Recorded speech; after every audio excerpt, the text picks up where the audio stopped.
This story right here has been floating around on through my notifications for a couple of days. Not really so much from my subscribers, but through this news app that I have on my phone.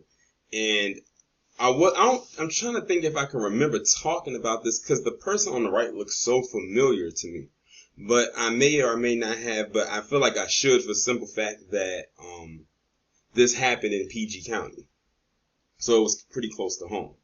But anyway, on the right, you see a man by the name of Michael Owens, and on the left, you see a man by the name of William Green. And this guy right here, the Michael Owens, who used to be a cop for PG County, shot and killed William Green, and shot him like 8 times. Mind you, William Green was handcuffed with his hands behind his back when he was shot and killed. So there's no way they could have used the whole thing of, oh, he killed himself, because you know they like to do that. I still can't get that story out of my head where you had that black guy that was in one of those southern states. I want to say it was Alabama or Mississippi was one of them, where they said he shot himself in the back of the head while handcuffed behind his back in the police cruiser, and they actually tried to say that it was suicide. And I actually think they let that slide as suicide, which was absolutely ridiculous. But then again, it was Alabama. What do you expect? But the reason why I'm talking about this today is because the family of William Green just got a $20 million settlement behind this. Of course, you know the taxpayers are going to have to pay for it. So I'm going to go ahead and get into this article. And this is coming from, it says Largo, Maryland. I definitely know where that's at. The family of a man who was shot and killed while handcuffed in a Prince George's County police cruiser will receive $20 million in a settlement with the county. Prince George's County Executive Angela Also Brooks on Monday announced the settlement for the family of William Green. On January 27th, investigators said Corporal Michael Owens shot Green 6 times while Green sat handcuffed in the front of the police cruiser. Green's hands were handcuffed behind his back. Also, Brooks said Monday that investigators found there was no way Green could have attempted to control Owens' gun. There is no price that you can put on a life of a son, a father, an uncle, a brother. There is no appropriate price to accompany a loss like that. We believe that the actions taken that night against Mr. Green and ultimately taken against his family warrant the settlement. A grand jury charged Owens with murder. This is the first time the county charged an officer for killing someone in the line of duty. Now, look at that.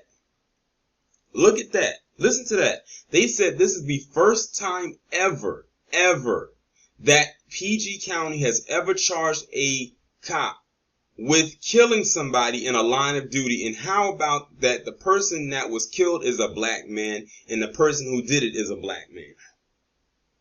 Makes you wonder how many others have been killed in a line of duty, but they never got charged with anything.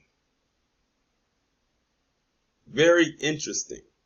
Now, they just says that the grand jury charged him with murder, which means it's going to go to a trial. He has been indicted. Of course, he's most likely lost his job. He will most likely be found guilty, no doubt about it, because look at the optics. It's pretty obvious. And you know what? Now that I think about it, I think I do remember the story. But see, so much stuff has happened since then.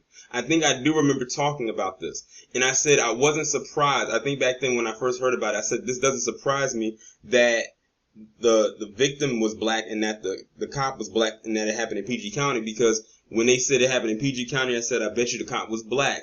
And when they told me where in PG County, I said, yeah, he's definitely black. And I wouldn't be surprised if the victim was black either.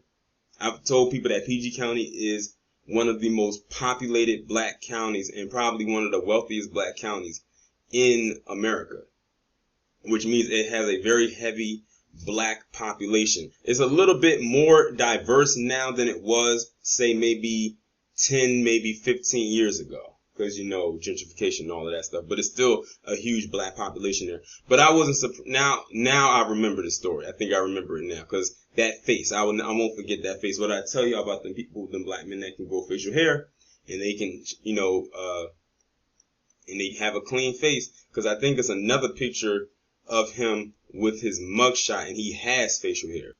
Yeah, see, this is his mugshot right here. See, he had facial hair's going on. He got a mustache and sideburns and a beard or goatee. So that's the same person. That's his mugshot right there. But yeah, I feel absolutely nothing for this guy because that was overkill. Like, you killed this man and then tried to play it off like he got a hold of your gun. Like, he literally tried to pull the same maneuver that his PC counterparts will pull and probably get away with.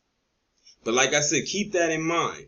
They said he is the first cop terrorist.